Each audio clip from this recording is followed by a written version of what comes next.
La plupart des hommes poussent les femmes sans s'en rendre compte. Ce n'est pas à cause de votre apparence physique ni de la fréquence à laquelle vous leur écrivez, mais à cause de quelque chose de beaucoup plus subtil et dévastateur. Vous surinvestissez avant qu'elles ne ressentent la même chose pour vous. Machiavel comprenait que le pouvoir, le vrai, ne se mendie pas, il se conquiert. Aujourd'hui, je vais vous apprendre comment transformer son indifférence en obsession en utilisant 3 stratégies psychologiques que l'élite de la séduction ne révèle jamais. Préparez-vous, car ce qui va suivre va détruire tout ce que vous pensiez savoir sur la conquête. Si cela vous intéresse, mettez un like pour que je puisse continuer à révéler ces secrets que la plupart préfèrent ignorer. Allons droit au but, le surinvestissement. C'est comme montrer toutes vos cartes avant que le jeu ne commence. Imaginez ceci. Vous rencontrez une femme incroyable. Vous ressentez cette chimie instantanée et votre premier instinct est de lui prouver à quel point vous êtes intéressé. Erreur fatale. Vous venez de lui remettre tout votre pouvoir. Machiavel l'a clairement établi dans Le Prince. Celui qui contrôle le désir, contrôle la relation. Mais voici la partie douloureuse. Vous ne contrôlez rien lorsque vous êtes le seul à poursuivre. Elle a votre numéro, littéralement et figurativement. Elle sait que vous répondrez en quelques secondes, que vous serez disponible quand elle le souhaite, que vous initiez la prochaine conversation. La dure réalité est que vous êtes tombé dans le piège le plus ancien du monde. Confondre intensité et attraction. Vous pensez que plus vous lui montrez combien vous tenez à elle, plus elle vous valorisera. Mais la psychologie féminine fonctionne exactement à l'inverse. Elle valorise ce pourquoi elle doit fournir des efforts. C'est là qu'intervient la première stratégie machiavélique, le miroir stratégique. Au lieu d'être toujours celui qui initie, qui cherche, qui propose, vous allez refléter exactement son niveau d'énergie. Si elle met 2 heures à répondre, vous attendez 2 heures et demie. Si elle envoie des messages courts, vous envoyez des messages tout aussi concis. Ce n'est pas de la vengeance, c'est de la stratégie pure. Que se passe-t-il quand vous faites cela? Elle commence à se demander ce qui a changé. Pour la première fois, vous n'êtes pas prévisible. Et l'imprévisible génère de la dopamine, la même substance chimique qui crée l'addiction. Mais voici quelque chose que vous devez entendre. Et si ce contenu vous est utile, abonnez-vous, car nous allons approfondir encore plus ces stratégies qui peuvent changer complètement votre jeu. La plupart des hommes n'apprennent jamais cela, parce qu'ils vont à l'encontre de leur nature. Votre instinct vous dit de lui prouver que vous tenez à elle.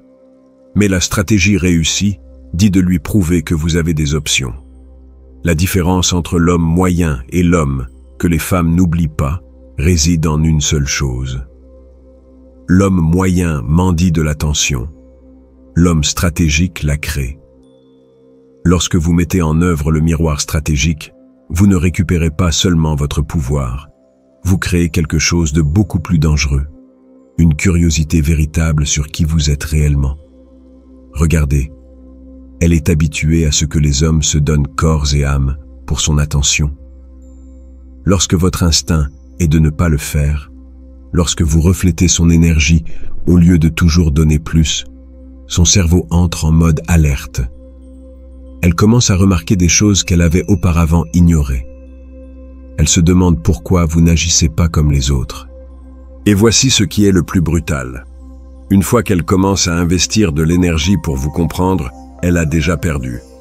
Car la personne qui investit le plus émotionnellement s'attache le plus. C'est de la psychologie de base que Machiavel comprenait parfaitement. Mais ceci n'est que le premier niveau. Ce qui suit va changer complètement votre vision de la séduction. Parce que nous allons parler de l'arme psychologique la plus puissante qui existe. L'absence calculée. Et pour ne pas rater les prochaines vidéos, abonnez-vous déjà à la chaîne, car croyez-moi, vous ne voudrez pas manquer ce qui arrive. Maintenant que vous comprenez pourquoi le miroir stratégique récupère votre pouvoir, Parlons de l'arme psychologique qui sépare les amateurs des maîtres. L'absence calculée. La science est implacable à ce sujet. Lorsque quelque chose que nous attendons n'arrive pas à temps, notre cerveau libère plus de dopamine que lorsque cela arrive. C'est le même principe qui rend les machines à sous addictives. L'incertitude génère plus de désir que la certitude. Mais voici le problème. La plupart des hommes pratiquent l'absence idiote. Ils disparaissent complètement et attendent qu'elle leur manque. Grosse erreur. L'absence calculée est totalement différente. Elle est stratégique, imprévisible et laisse toujours en vouloir plus. Je vais vous donner la technique exacte que j'utilise et qui fonctionne comme une horloge suisse, le response buffering. Au lieu de répondre immédiatement ou d'attendre toujours le même temps, vous allez créer un modèle imprévisible. Parfois, vous répondez en 30 minutes, parfois en 1h30, parfois en 3 heures. Mais vous ne suivez jamais un schéma qu'elle puisse déchiffrer. Pourquoi cela fonctionne-t-il si bien? Parce que son cerveau entre en mode de récompense variable. C'est comme lorsque vous attendez une réponse importante. Vous ne pouvez pas vous empêcher de vérifier votre téléphone. Chaque fois que votre message n'est pas là, l'anticipation grandit, et quand il arrive enfin, la satisfaction est amplifiée. Mais voici la partie que la plupart des gens omettent. Vous devez créer de la tension, pas de l'ennui. Les réponses instantanées se sentent transactionnelles, comme être à la banque ou parler avec le service client. Zéro émotion, zéro chimie. En revanche, lorsque vous laissez un message respirer un peu, lorsque vous revenez après avoir fait quelque chose d'intéressant dans votre vie, cette réponse a du poids, elle a de la valeur. Regardez cet exemple réel. Elle vous envoie « Quoi de neuf? Comment s'est passée ta journée ?» Au lieu de répondre immédiatement avec un rapport détaillé de chaque activité, vous attendez 1 heure et répondez « Intense, mais productif. Maintenant, je vais me préparer quelque chose de bon pour le dîner. Et toi, comment ça va ?» Remarquez la différence. Vous n'avez pas donné toutes les informations. Vous avez créé une petite curiosité sur ce qui a été si intense et vous lui avez donné une image de vous en train de faire quelque chose d'autonome et d'intéressant. Maintenant, elle pense à vous, en train de dîner, se demandant ce que vous cuisinez, ce qui s'est passé dans votre journée intense. Cela nous amène à la deuxième technique dévastatrice, le mystère contrôlé. Ne détaillez pas chaque moment de votre journée en temps réel. Au lieu de lui envoyer des photos depuis la salle de sport en train de vous entraîner dur, publiez sur votre histoire après. Bonne séance d'entraînement. Maintenant, place au repos. Ce que vous avez fait, c'est passer de reporter en direct à narrateur intrigant. La différence est abyssale. Le reporter en direct cherche une validation immédiate. Le narrateur intrigant partage des moments sélectionnés d'une vie qui a clairement de la substance. Laquelle pensez-vous qui génère plus de curiosité? Et voici le truc qui ne manque jamais. Mentionnez des activités sans expliquer tous les détails. J'ai eu une réunion intéressante aujourd'hui. J'ai eu quelque chose de curieux au café. Ce livre que je lis me fait halluciner. Vous plantez des graines de curiosité sans saturer avec des informations. Mais attention, car il y a une ligne très fine entre le mystère intrigant et le fait de paraître désintéressé. La clé réside dans ce que Machiavel appelait l'équilibre du pouvoir. Vous donnez suffisamment pour maintenir son intérêt, mais pas tellement que vous perdiez votre avantage stratégique. Souvenez-vous, elle est habituée à des hommes qui lui donnent tout leur temps, toute leur attention, toute leur pensée. Quand vous ne le faites pas, quand vous avez une vie qui ne tourne clairement pas autour d'elle, cela devient automatiquement une question sans réponse dans son esprit, et les questions sans réponse sont addictives. Son cerveau va travailler d'arrache-pied pour vous déchiffrer, pour comprendre ce qui vous rend différent. Pourquoi n'agissez-vous pas comme les autres hommes qu'elle connaît? Mais ceci n'est que le deuxième niveau de la stratégie.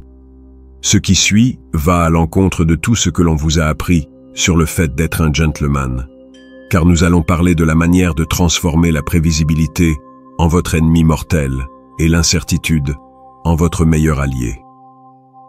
Si cela résonne en vous, mettez un like, car ce qui va suivre changera votre perspective à jamais. La prévisibilité est le tueur silencieux de l'attraction. Et voici une vérité douloureuse. Si votre disponibilité est excessive, elle va vous considérer comme acquis. C'est la nature humaine. Nous valorisons ce qui est rare, pas ce qui est toujours là. Mais ne vous méprenez pas. Je ne parle pas de jouer à des jeux d'enfants ou de faire le difficile comme un adolescent. Je parle de quelque chose de beaucoup plus profond et machiavélique. Construire une vie si vraiment intéressante que votre absence se fasse sentir naturellement. La différence est abyssale. L'homme moyen fait semblant d'être occupé. Oh, désolé, j'étais très occupé. Le stratège est vraiment occupé à construire quelque chose qui en vaut la peine. L'un ment, l'autre vit. Voici la technique qui sépare les novices des maîtres, le calendrier stratégique. Vous allez bloquer des morceaux spécifiques de votre temps pour des projets personnels, la salle de sport, des loisirs, l'apprentissage. Et quand elle vous écrit durant ces périodes, vous n'êtes tout simplement pas disponible. Ce n'est pas par mépris, c'est par respect pour votre propre vie. Que se passe-t-il lorsque vous faites cela de manière cohérente? Elle commence à remarquer que vous avez des rythmes, que vous avez une existence qui ne tourne pas autour de son attention. Et cela est magnétique, car la plupart des hommes qu'elle connaît sont disponibles lorsqu'elle claque des doigts. Mais voici la partie que personne ne vous enseignera ailleurs. Vous devez faire en sorte que chaque interaction compte. Quand vous lui répondez, quand vous êtes présent, cela doit se sentir spécial. Pas parce que vous la flattez, mais parce que vous êtes réellement concentré sur ce moment. Cela m'amène à la stratégie que j'appelle l'attention sélective. Au lieu de lui envoyer des messages génériques toute la journée, attendez le moment parfait et envoyez-lui quelque chose qui montre que vous l'écoutez vraiment. Hé, je me suis souvenu que tu as dit que tu adores le jazz. J'ai entendu une nouvelle chanson qui va te faire halluciner. Boum. Cela a 1000 fois plus d'impact que si vous lui demandez « Comment ça va ?» La clé est la qualité plutôt que la quantité. Un message réfléchi après 3 heures vaut plus que 20 messages vides dans la journée. Parce que lorsqu'elle le reçoit, elle sent que vous occupez réellement un espace mental dans votre vie occupée. Pas que vous êtes désespéré d'obtenir son attention. Voici le truc qui fonctionne comme par magie. Créez une vie qui génère des histoires naturellement. Inscrivez-vous à ce cours de cuisine que vous avez toujours voulu prendre. Allez à cet événement de réseautage qui vous ennuie, mais que vous savez bénéfique. Sortez avec des amis dans ce nouveau lieu que tout le monde recommande. Pourquoi? Parce que lorsqu'elle vous demande « Comment s'est passée ta journée ?», au lieu de répondre « Normal, rien de spécial », vous pouvez dire « J'ai appris à faire des pâtes de A à Z. C'était incroyable, mais le désordre dans la cuisine était épique. » Maintenant, elle vous imagine en train de cuisiner, riant de la pagaille, profitant de votre vie. La différence entre l'homme qu'on oublie et l'homme qu'on ne peut pas sortir de son esprit réside ici. L'un raconte sa vie de manière ennuyeuse. L'autre partage des moments d'une vie qui vaut clairement la peine d'être vécue. Mais attention à l'erreur que 90% des hommes commettent. Ne transformez pas cela en un spectacle de vanité. Il ne s'agit pas de prouver à quel point vous êtes génial. Il s'agit d'être réellement génial. La différence est que l'un cherche une validation externe. L'autre vit pour sa propre satisfaction. Machiavel a écrit « Il vaut mieux être craint que aimé, mais l'idéal est d'être respecté. » Dans le contexte moderne, il vaut mieux être intriguant que disponible, mais l'idéal est d'être authentiquement précieux. Lorsque vous mettez en œuvre le calendrier stratégique, l'attention sélective, et que vous construisez une vie magnétique, quelque chose de puissant se produit. Elle cesse de vous voir comme une option parmi tant d'autres et commence à vous voir comme l'homme qui a des options. Et cette perception change tout. Parce que la femme qui sait que vous avez des options, que vous avez une vie intéressante, que vous n'attendez pas sa validation pour vous sentir complet, est celle qui commence à se demander comment garantir votre attention permanente. Jusqu'à présent, nous avons couvert le miroir stratégique pour récupérer du pouvoir, l'absence calculée pour générer de la dopamine et le mystère magnétique pour construire de la valeur. Mais ce qui vient est la stratégie définitive. Maintenant, nous allons parler de comment vous transformer de l'homme qui poursuit en l'homme qui dirige. Car cette transformation est celle qui convertit l'indifférence en obsession véritable. Ici, nous arrivons au moment de vérité. Tout ce que nous avons construit jusqu'à présent vous a préparé à cette transformation finale. Cessez d'être l'homme qui réagit pour devenir l'homme qui dirige. La différence entre un poursuivant et un leader ne réside pas dans l'agressivité ou le fait d'être désagréable, mais dans quelque chose de beaucoup plus subtil et dévastateur, le cadre mental à partir duquel vous opérez. Le poursuivant demande « Es-tu libre ce week-end » Le leader propose « Allons à ce nouveau restaurant japonais samedi à 20h » Remarquez la différence? L'un demande la permission, l'autre crée des réalités. L'un s'adapte à ce qu'elle veut, l'autre l'invite dans son monde. Et voici la dure vérité. Les femmes se sentent plus attirées par l'homme qui a un plan que par celui qui s'adapte à n'importe quel plan. Mais attention, car c'est là que la plupart tombent dans l'extrême opposé et deviennent des contrôleurs toxiques. Il ne s'agit pas d'être dominant comme un homme des cavernes, mais d'être directif comme un leader. La différence est que l'homme des cavernes impose, le leader inspire à suivre. Maintenant, voici la technique la plus puissante que vous allez apprendre aujourd'hui, le push-pull stratégique. C'est une arme psychologique que Machiavel aurait enviée. Cela fonctionne ainsi. Vous faites un pas en arrière, push, pour immédiatement en faire deux en avant, pull, mais d'une manière qu'elle ne peut pas prédire.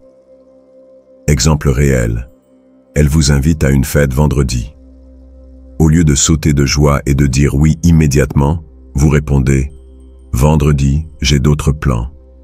Et après quelques minutes, vous ajoutez « Mais je peux les déplacer si ça en vaut la peine ». Quel type de fête est-ce? Que venez-vous de faire? Vous lui montrez que vous avez une vie propre, que votre temps est précieux, mais aussi qu'elle peut influencer vos décisions lorsqu'elle présente quelque chose d'intéressant. C'est du leadership magnétique pur, mais le push-pull a une variante encore plus létale, le tease and compliment. Essaies-tu de me rendre jaloux avec cette photo? Tease léger, suivi immédiatement de « Mais je ne vais pas mentir, tu es incroyable ». Compliment sincère, cela crée une montagne russe émotionnelle qui est addictive. Pourquoi cela fonctionne-t-il si bien? Parce que la plupart des hommes sont prévisibles ou ne complimentent que ce qui est ennuyeux ou ne font que taquiner ce qui est toxique. Vous créez une expérience émotionnelle complexe que son cerveau ne peut pas facilement catégoriser. Maintenant, voici quelque chose de crucial que vous devez surveiller constamment, son niveau d'engagement. Si vous remarquez que vos pauses plus longues l'éloignent, au lieu de l'intriguer, ajustez le timing. Parfois, un simple « Hey, journée chargée, on en reparle plus tard » maintient la chaleur sans urgence. La clé est de lire les signaux. Si elle commence à répondre avec moins d'enthousiasme ou met plus de temps que d'habitude, vous devez probablement recalibrer. Il ne s'agit pas de suivre une formule aveugle, mais d'adapter la stratégie à chaque situation spécifique. Et voici le mouvement décisif. La transition du texte à la rencontre en personne. Une fois que vous avez construit suffisamment de curiosité et d'intrigue par message, vous devez capitaliser cette énergie en personne. Et, en parlant de ce café que tu as mentionné, allons l'essayer. Que dirais-tu mercredi après 6 heures? Notez comment vous ne demandez pas si elle veut y aller. Vous ne donnez pas 1000 options de timing. Vous n'agissez pas comme si vous lui demandiez une faveur. Vous créez une opportunité spécifique pour qu'elle se joigne à votre plan. C'est du leadership pur. Car voici la réalité que personne ne vous dit. Le texte n'est qu'un moyen, pas une fin. Toute cette stratégie de message, de pause, de mystère et de push-pull a un seul objectif: générer suffisamment d'intrigue pour qu'elle veuille vous connaître en personne. Et lorsque vous arriverez à ce rendez-vous, lorsque vous serez face à face, toute cette préparation psychologique aura fait son travail. Elle ne vous voit plus comme le type typique qui la poursuit, mais comme l'homme qui a des options, qui a une vie intéressante, qui n'a pas besoin de sa validation pour se sentir complet.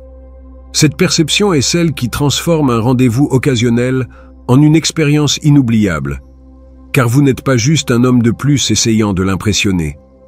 Vous êtes l'homme qui l'a fait travailler pour obtenir votre attention, qui l'a suffisamment intriguée pour qu'elle investisse aussi de l'énergie émotionnelle. Et une fois qu'une femme investit de l'énergie émotionnelle pour vous comprendre, pour vous conquérir, pour assurer votre attention, vous avez déjà gagné. Car comme l'a dit Machiavel, celui qui contrôle le désir contrôle le pouvoir. Maintenant, vous savez comment transformer l'indifférence en obsession, comment vous transformer de poursuivant en prince. La question n'est plus de savoir si cela fonctionne, mais si vous avez le courage de l'appliquer. Voilà. Les mêmes stratégies que Machiavel utiliserait dans le monde moderne. Vous n'êtes plus l'homme qui mendie de l'attention, vous êtes l'homme qui la génère naturellement. Le miroir stratégique, l'absence calculée, le mystère magnétique et le leadership authentique ne sont pas des trucs, ce sont des outils de pouvoir personnel. Si ce contenu a changé votre perspective, mettez un like et abonnez-vous, car j'ai des stratégies encore plus profondes que je ne partage qu'avec ma communauté de stratèges. La question n'est plus de savoir si cela fonctionne, mais quand vous allez commencer à l'appliquer.